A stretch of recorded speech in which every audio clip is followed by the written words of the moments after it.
Dari informasi yang juga jadi sorotan rumah pilkada hari ini dari mantan Gubernur Jakarta Anies Baswedan dan Basuki Cahayapurnama alias Ahok yang menempati posisi teratas hasil survei Litbang Kompas untuk Pilkada Jakarta 2024. Berdasarkan hasil survei Litbang Kompas periode Juni 2024, elektabilitas Anies Baswedan berada di posisi teratas disusul Basuki Cahayapurnama atau Ahok di posisi kedua. Sementara itu, nama mantan Gubernur Jawa Barat Ridwan Kamil berada di posisi ketiga hasil pilihan responden. Dan saudara, ketiga nama itu menjadi nama yang pasti dipilih jika maju sebagai calon gubernur di Pilkada Jakarta. Selain soal pilihan responden, Litbang Kompas juga menangkap tingkat resistensi atau penolakan responden untuk memilih tokoh tertentu.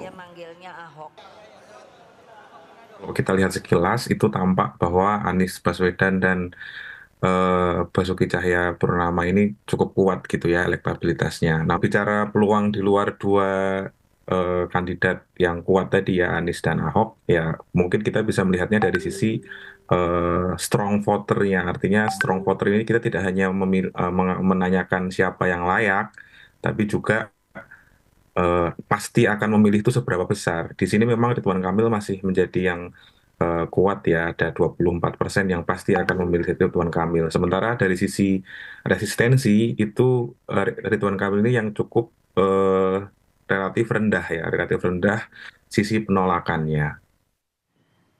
Dan berdasarkan hasil survei Litbang Kompas yang terbaru, elektabilitas dua mantan gubernur Jakarta yaitu Anies Baswedan dan juga Basuki Cahayapurnama alias Ahok ada di posisi teratas. Di urutan pertama saudara kami hadirkan, ini dia gambarnya 29,8% untuk Anies Baswedan. Kemudian diikuti oleh Ahok dengan 20,0%.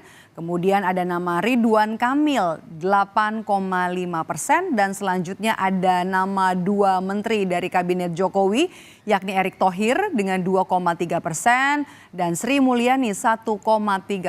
Dan kemudian disusul nama Andika Perkasa mantan Panglima TNI 1,0%. Kemudian juga ada nama putra bungsu dari Presiden Joko Widodo, Kaisang Pangarep 1,0% dan juga ada nama penjabat Gubernur DKI Jakarta Heru Budi Hartono 1,0% dan juga ada nama Tri Risma hari ini 1,0%.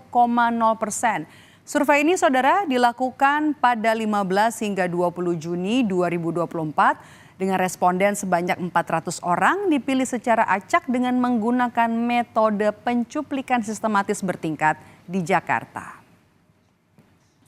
Kemudian hasil survei Litbang Kompas tak hanya melihat soal elektabilitas tapi juga menyoroti faktor yang kemudian jadi pertimbangan utama dalam memilih gubernur. 75,3% ternyata responden mempertimbangkan bahwa pemimpin di Jakarta semestinya seagama, berselisih sedikit dengan faktor partai politik pengusung pasangan calon dengan raihan 74,8%.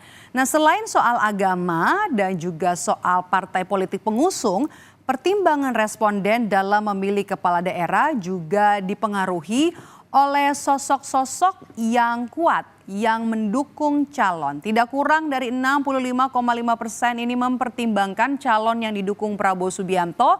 Kemudian juga 65% responden ini mempertimbangkan jika Ahok mendukung salah satu calon. Nah, kemudian ada 61% responden yang mempertimbangkan calon yang didukung Jokowi. Itu dia tadi. Kemudian ada survei Litbang Kompas juga melakukan survei berdasarkan latar belakang calon kepala daerah di mana 81% responden ini ternyata mempertimbangkan sosok yang pernah menjabat sebagai kepala daerah atau petahana. Nah, kemudian 75,3% ini pernah menjabat sebagai menteri atau juga pejabat setingkat menteri, kemudian 75% dari suku Jawa dan 71,8% dari suku asli Betawi. Itu dia latar belakang dari kepala daerah yang nantinya bakalan dipilih atau menurut responden bakal dipilih untuk Pilgub Jakarta.